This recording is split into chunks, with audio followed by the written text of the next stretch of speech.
So yes, we just talked about this 33 gods. They also have a defense system that they have four watchtowers at the corners of the Mount Sumeru's summit, and that is these four corners are guided by yakshas to prevent attack from the asuras. But they also have elephant guardians of the ground that are very powerful. So this is about the 33 gods that live in the summit on the summit of Mount Sumeru. And apart from the four great kings and these 33 gods, we also have four other devas in the realm of desire. So above the 33 gods, we also have the yamas, and we have the tusitas, we have the nimanaratis, and we also have this pada, nimitta, vasavatins. And you can see the meaning of them. One is enjoying pleasures provided by oneself. They can manifest whatever they want. And the highest one, the pada, nimitta, vasavatins, they can enjoy pleasures provided by others. Well, here by others, basically it means the devas below them, those who can enjoy pleasures provided by themselves. And the first two devas, that's the four great kings and the 33 gods, they still reside on earth. So they are gods connected to earth. And the upper four gods, they are not connected to earth. They live in the space. And it is also good to know that from the yamas and all the way above, there are no battles with asuras. Asuras can maximum fight against the 33 gods. And there's no more fight or conflict from the yamas and above. And the tusitas is where bodhisattvas like Maitreya live. And the pada nimitta savatin is the summit of the desire realm. That's the highest. And we have also different modes of sexual union in the six heavens of this desire realm. For the four great kings and the 33 gods, they have intercourse just like humans. But they don't release, for example, the sperms like humans. Instead, they release wind. Now you can imagine that as a kind of energy. And then the yamas, they have this sexual behavior by embracing. They hug each other. And then the tusitas is by holding hands, and for the nimana ratis, they do this by laughing at each other, by laughing with each other. And then pada nimitta savatins, they do sex by looking at each other. So as you can see, actually, the higher deva one is born into, the less or the lighter sexual desire one would have. And those newborn devas are like human kids of 5 to 10 years old. So for example, if a sentient being is born into the four great kings, and then the newborn deva is like about the same body size as a human child of 5 years old. And if it is a sentient being born into the highest deva, the highest layer of heaven in the realm of desire, they will have a body size approximately that of a human child at 10 years old. Next, let's take a look at how a tri-telecosm is constructed. So that is a third order billion-fold universe. A structure of such a great tri-telecosm, to understand it, we can start from a one world system. So when we say one world, we mean a one world system in Buddhism. And that is defined as one mountain Sumeru, plus the 4 continents that humans live, plus 1 sun and 1 moon, and the dwelling places of the 6 Kama gods, and the world of Brahma, that is the first dhyana in Upadhatu. So all these together combined, we say, or we describe it as one world system. And above that, we're going to have a one small chiliocosm, that is 1,000 world systems, plus a second dhyana in Upadhatu. That we also call as a small universe. Then we're going to have a one medium chiliocosm or dichiliocosm, that is 1,000 small chiliocosms, plus the third dhyana. Or you can say that is 1,000,000 world systems plus a third dhyana. And we call that a middle universe. And then we have this one great trichiliocosm. We also call it trichilio-mega chiliocosm. And that is 1,000 medium chiliocosms, which corresponds to 1,000,000,000 world systems, plus the fourth dhyana. We call that a great universe as well. That is a great trichiliocosm. And it is important to know that all universes in one trichiliocosm, they arise and they perish at the same pace, at the same time. Also, that is the teaching scope or teaching range of one Buddha. Or you might ask, why one Buddha for one trichiliocosm, for this 1,000,000,000 world systems and the fourth dhyana? Well, a quick answer could be that one Buddha is enough. And if one Buddha cannot teach such a range, cannot teach sentient beings of such a range, 2 or more Buddhas were not either. Then let's take a look at the body height of sentient beings. First, the humans in Kamadhatu, like humans here in the southern continent, Jambudvipa. Our body size or our height is usually 3.5 to 4 elbows, and 1 elbow is about 45 centimeters. So the height of human beings living in Jambudvipa here is by average 1.6 to 1.8 meters for now. And humans living in the eastern continent is doubled, have a doubled size, body size, or doubled height, and that is 8 elbows or 3.5 meters for now. And for the western continent, that is 16 elbows or about 7 meters. And the kind of humans in Uttarakuru, they are 32 elbows tall, which is about 14 to 15 meters for now. And for gods in the 6 heavens of Kamadhatu, the 4 great kings gods, they are about 0.25 kosha. Kosha is also an Indian unit. 1 kosha is about 900 meters.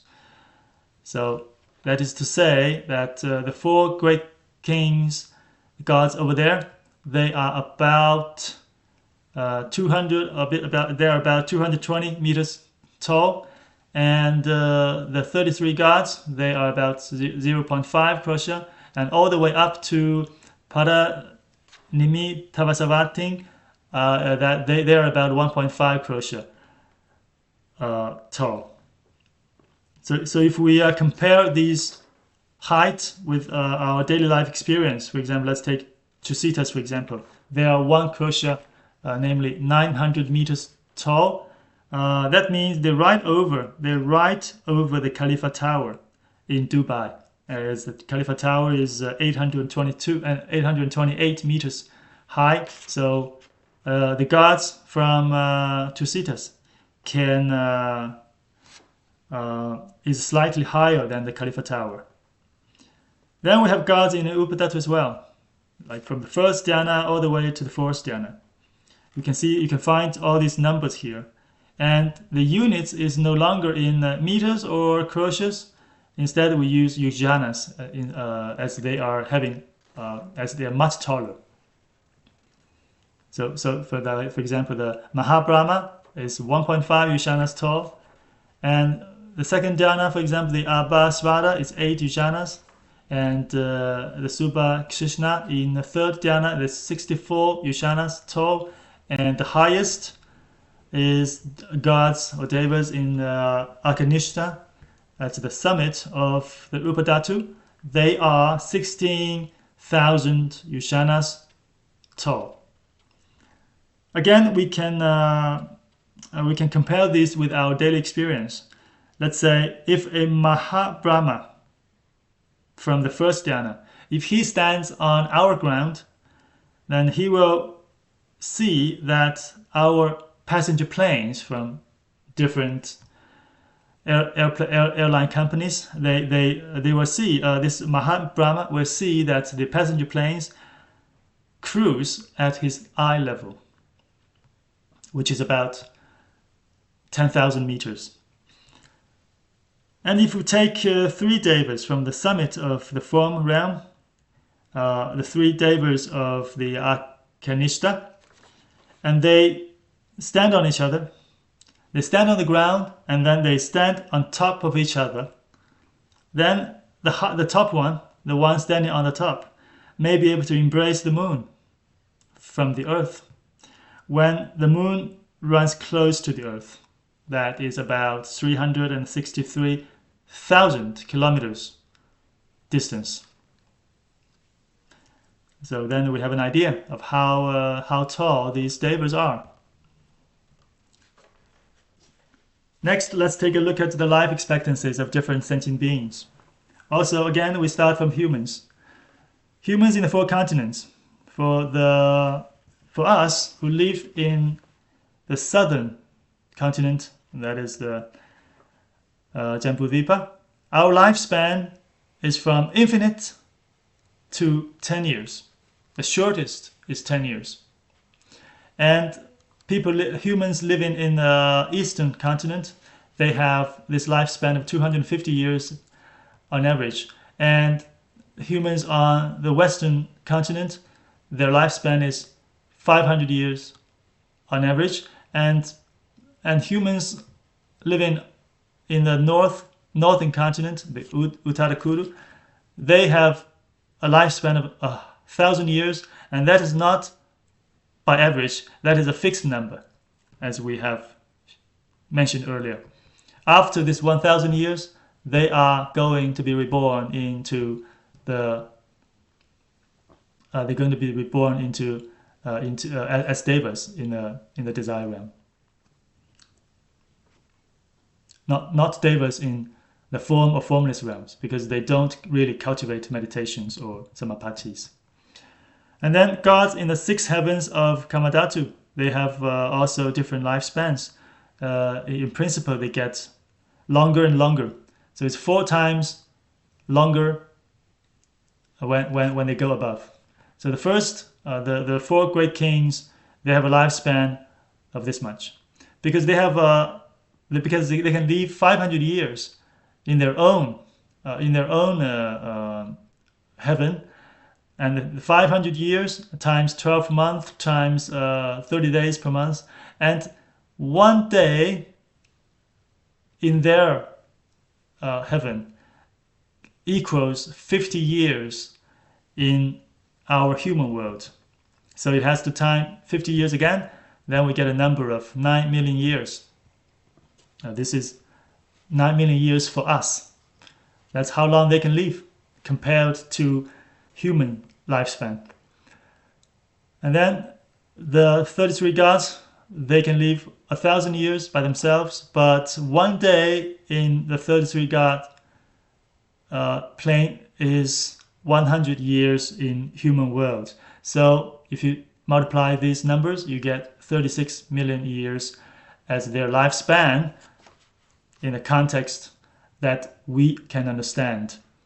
And all the way up to the highest in Kamadhatu, the highest deva in Kamadhatu, they got a lifespan of 9.216 billion years. And also we have gods in Rupa Dhatu from first dhyana to the fourth. You have all the numbers here. For example, the Mahabrahma has a lifespan of 1.5 kalpas, but here we need to know that this kalpa for Mahabrahma, or for Brahma Kayika, or for Brahma Purhita, this is not a great kalpa, it's just a half great kalpa. So 1.5 kalpas, it actually means 60 small kalpas, as one great kalpa has 80 small kalpas. And his lifespan will not be longer than a great kalpa. You will know why very soon when we talk about the destruction of a great kalpa. And the second dhyana, for example, the highest deva in second dhyana is called Abhasvara. Abhasvara, it has a lifespan of 8 kalpas. And from now on, this kalpa means great kalpas. And third dhyana, it has also you just double the numbers, right? And then the fourth dhyana, and on the highest, the longest lifespan is for these devas in the Akanishta. They have a lifespan of 16,000 kalpas.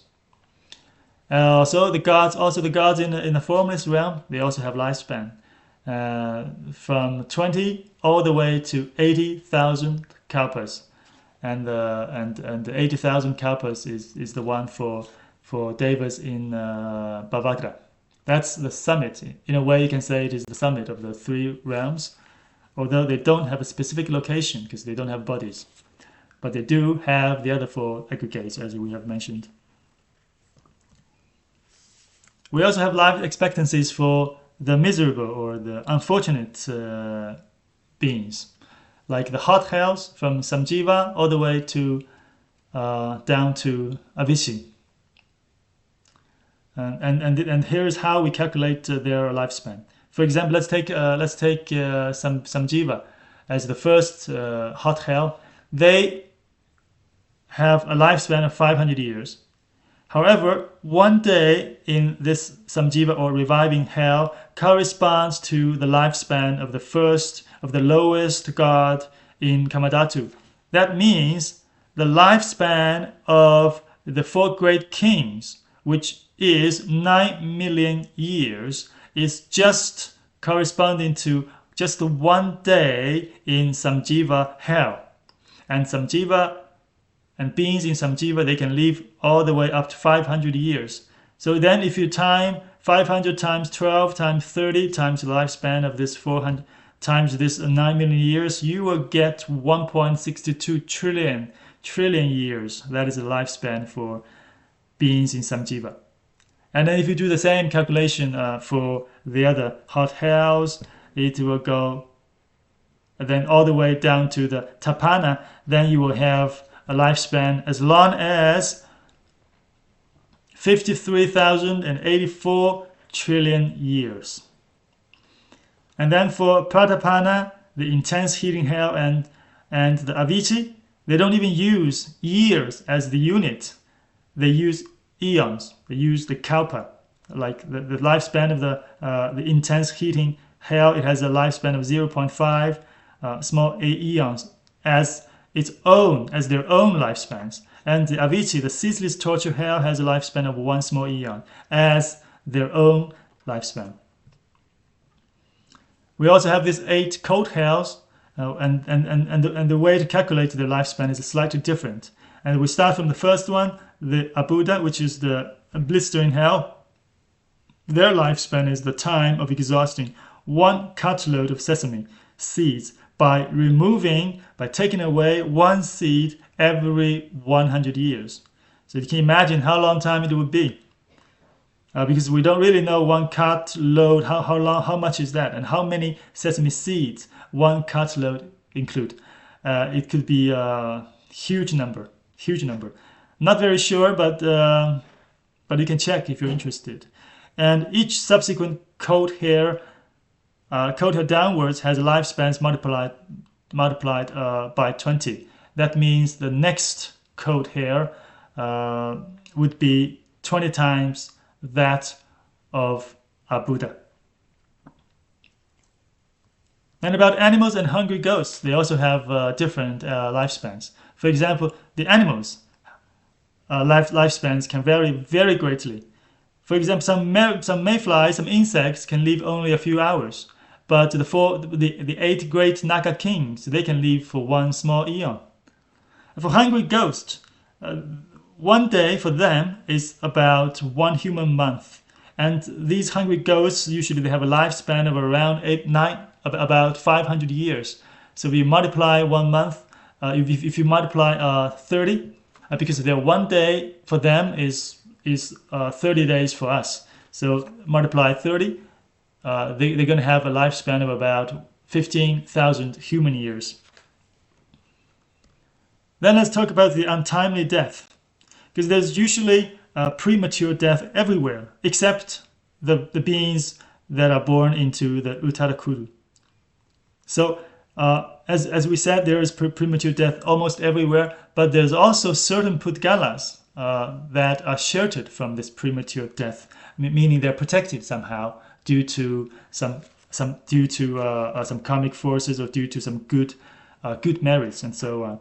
So we have 6 categories. We have Pudgalas of six categories that will be sheltered from premature death, although they don't live in Uttara. And the first category is the last life bodhisattva, like Siddhartha, like Prince Siddhartha, who he was going to obtain Buddhahood in this life, and that's why he's called the last life bodhisattva. And similarly, a noble being that will certainly obtain arhathood, that will certainly become an arhat, a perfected being in this life. So these kind of Pudgalas will not have premature death before they obtain the perfection. However, after they have obtained it, for example, an arhat, after he has become a perfected being, then it is possible for him or her to have a premature death, but not possible before that. The second category of this kind of Pudgalas are bodhisattvas, to be the next Buddha.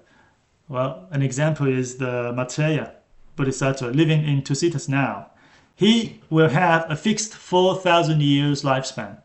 Of course, this 4,000 years as for Tusita Devas. And then the third category would be beings predicted by Buddha.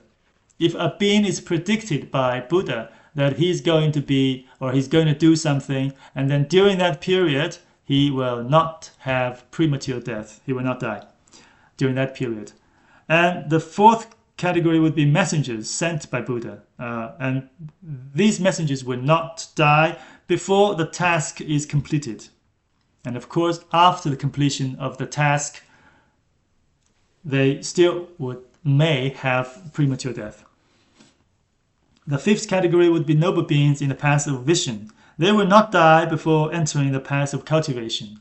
And after all, the path of vision is only it is only 16 moments, very short. A noble being will not die during the 16 moments. That's just it's not possible. And then the last category of Pudgalas that will not have premature death, although they don't live in Uttara, is those mothers who bear a last life bodhisattva like Prince Siddhartha or a Chakravartin king. So these mothers will not die during their pregnancies. However, after the pregnancy, after the babies have been delivered, the mothers may experience premature death, just like the mother of Buddha.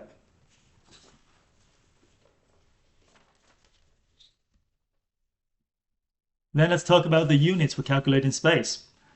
And next is the units for calculating time. These are all very practical and related to our daily life, so it is also good to know.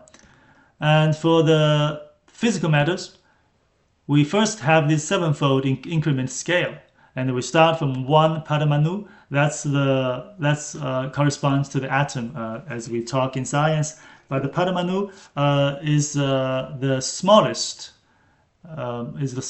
thing that is defined by Sravaka Yana.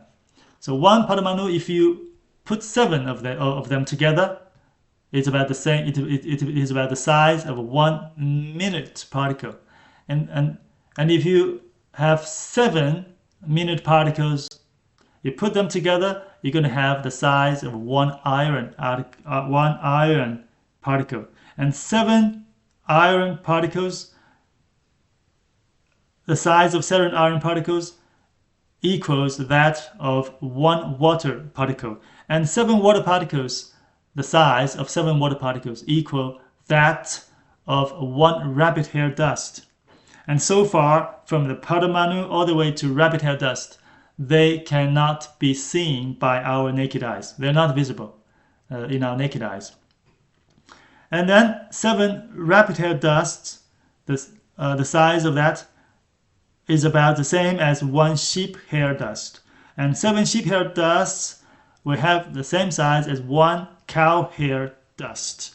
And then the size of 7 cow hair dust will be about the same as 1 dust mote. 1 dust mote is something like we usually can see them floating in the air when sunshine is shed upon through the window. We can also call them the sunlight dust. And the size of 7 sunlight dust, or the dust motes, would be about the same as the size of 1 nit. A nit is the egg of a louse, and the size of 7 nits is about the same as 1 louse. Louse is the kind of small insect that will grow in one's hair. And then the size of 7 louses would be the same as 1 grain. 1 grain. Different crops, 1 grain. And then the size of 7 grains would be about the same as the size of 1 knuckle of our fingers.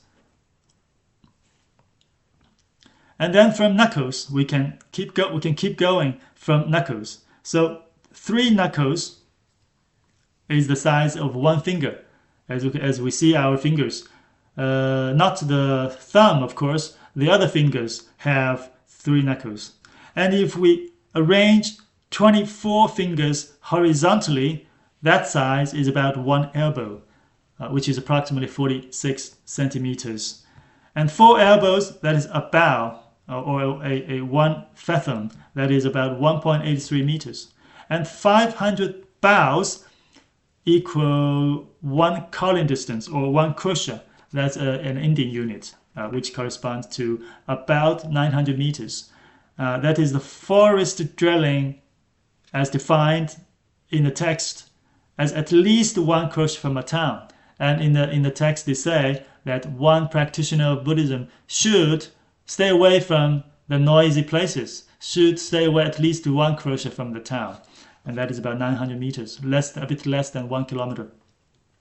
This distance could be enough in the ancient time and may not be enough in a modern society. And 8 koshas, that equal 1 yojana, which is about 7.5 kilometers. And the units for calculating time, we can also start from 1 moment, the chana. That's usually we take it as the shortest time in the context of Buddhism. Even it is not necessarily the shortest, of course. It's just a time unit that we can still understand. We can still understand as a common sense. So 1 kshana is about 0.013 second, and 1 takshana is 1 gross moment. That's 120 kshanas. That's about 1.6 second, and then 1 lava or 1 law minute. That's 60 takshanas. That's 96 seconds. That's about 1.6 minutes. And then 1 muhura, that's 1 short hour, that is 30 lavas, which correspond to 48 minutes. And then 1 day and night is 30 muhuras, and that is 1,440 minutes, which is 24 hours as we use every day. And then 1 month is 30 day and nights, and 1 year is about 12 months. These we are very familiar with. Next, let's take a look at the Great Kalpa. A great kalpa has 80 small kalpas, and it can be divided into 4 categories or 4 stages, 4 phases or as well. So it's the kalpa of creation, the abiding kalpa or distraction, or the empty kalpa, each having 20 small kalpas. The creation kalpa is after the empty kalpa, from the arising of the first wind up to the moment beings first fall into the Avicii cell. So that Avicii hell. So that's the 20 small kalpas for creation. And after that, we have abiding kalpa, which is also 20 small kalpas. And the first small kalpa is when human lifespan decreases from innumerable years down to 80,000 years, and then further down to 10 years. And the second to the 19th small kalpas are lifespan cycles from 10 to 80,000, and then all the way down to 10 years again. And then the 20th small kalpa is when lifespan rises again from 10 to 80,000 years. Then it comes destruction kalpa, which also has 20 small kalpas. It is from the time being stop falling into Avicii until the destruction of the entire material world by either fire or water or wind. And at last, when the destruction kalpa is finished, we have the empty kalpa, which literally means there's nothing, and you have to wait 20 small kalpas for the next circle, for the next creation kalpa, when the first wind rises up and then it keeps moving. So the empty kalpa is also 20 small kalpas. We have also an illustration from the latest English translation, which you might have slightly more details here. Next, we're going to talk about the appearances of Buddhas, Pratyeka Buddhas, and Cakravartin kings. They do not come to the world every day. In fact, very rarely they come to this world, especially Buddha. Appearance of a Buddha requires many conditions, like it requires accumulation of merit and wisdom over 3 asamkhya kalpas. That is the requirement for the Bodhisattva himself. He needs to accumulate the merit and wisdom over this much time. And it also has a requirement on human lifespan. It cannot exceed 80,000 years. During that period, Buddha will not appear, because people have really happy life. They have almost everything they want. It will not be easy for them to experience the so-called sufferings in their daily life. And so if you tell them that the samsara is filled with suffering and you should get rid of samsara, they might not buy it. So even Buddha, will be difficult for Buddha to convince them. So Buddha will not appear. And when lifespan decreases from 80,000 down to 100 years, the Buddha may possibly appear. But that also depends on other factors.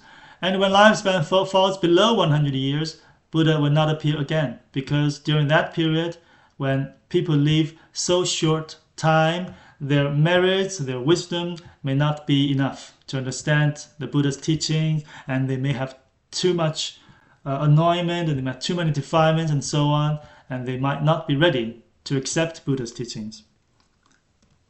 And appearance of a Pratyeka Buddha, that's the self-enlightened one, may appear both during the lifespan increasing and decreasing cycles, because they focus more on their self-liberation instead of teaching and liberating others. And the fruition of Pratyeka Buddhahood, that takes cultivation of over 100, or cultivation of 100 great kalpas. And for Cakravartin kings, they can appear when human lifespan ranges from immeasurable down to 80,000 years.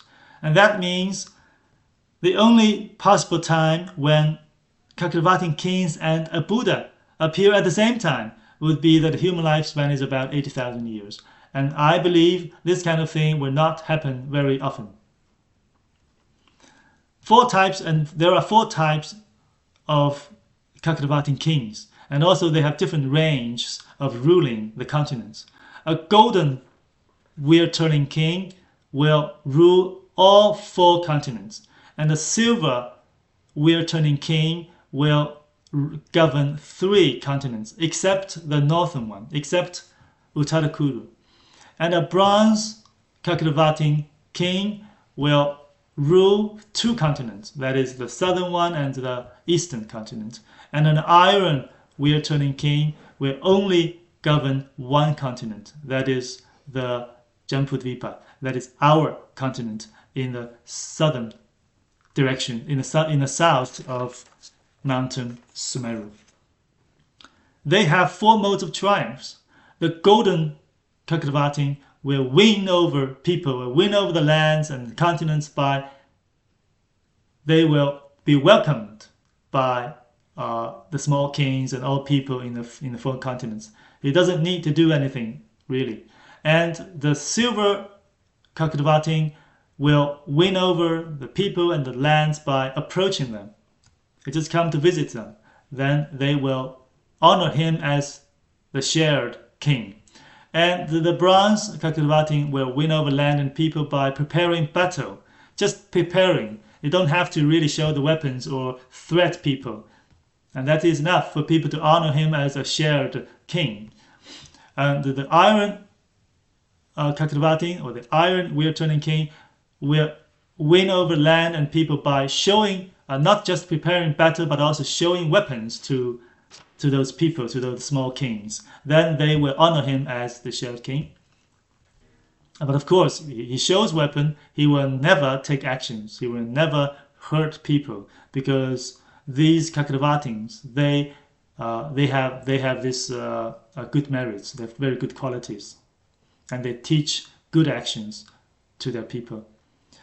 And every Chakravartin is going to have 7 treasures. Treasures of wheel, elephant, horse, jewelry, women, council, and general. And if we compare the 32 marks, because not just Buddha has 32 marks, as we very often read in the text of Buddhism. Chakravartins also have 32 marks, very similar to Buddha's. But there are still some differences. It is that Buddha's marks are better placed.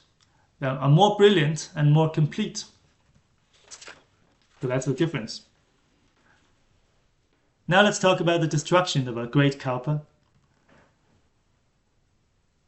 As we mentioned, a great kalpa it has 4 stages, and the destruction kalpa has 20 small kalpas. These 20 small kalpas, it will take actually 19 small kalpas for all sentient beings to be transferred to other worlds, or to be transmigrated to other places before the 20th small kalpa, when the destruction of the world takes place. So there are 3 types of destruction: by fire, by water, or by wind. So by fire, for example, it burns the receptacle world up to the first dhyana heavens, while the second, the third, the fourth dhyana heavens will not be affected. And if by water, then it will destroy the receptacle world up to the second dhyana heavens, and the third or fourth dhyana heavens will not be affected. If the destruction kalpa is going to be destroyed by wind, then it will annihilate the receptacle world up to the third dhyana heavens. The fourth dhyana heavens still will not be affected. So then we have this crest of destruction. This concept means, for example, when the fire comes to destroy a kalpa, the crest of the fire is the second dhyana heaven, because fire will reaches and destroys everything below the second dhyana. Also, the crest of water is going to be the third dhyana heaven, because water cannot reach it, and it reaches and destroys everything below the third dhyana. Also, the crest of wind is the fourth dhyana, likewise. The wind only reaches and destroys everything below the fourth dhyana.